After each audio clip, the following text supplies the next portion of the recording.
Nagkakabaw sila ba? Masakit sa first time? Maghintay. Ano? Maghintay? Ay, hindi na masakit. Sige, maghintay mo na ako. Hintayin mo na natin yan. Maghihintay. Langsong to o langsong? Pwede nyo i-rock naman o.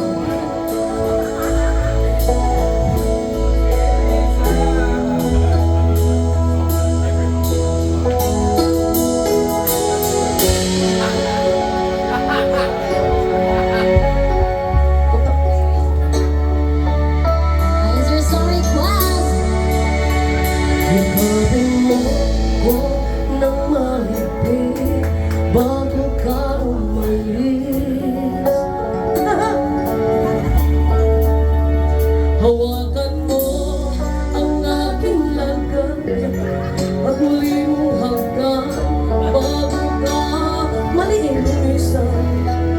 Maaari ba sabihin muli na ako lang ang iyong mahal at wala nang iba hahadlang?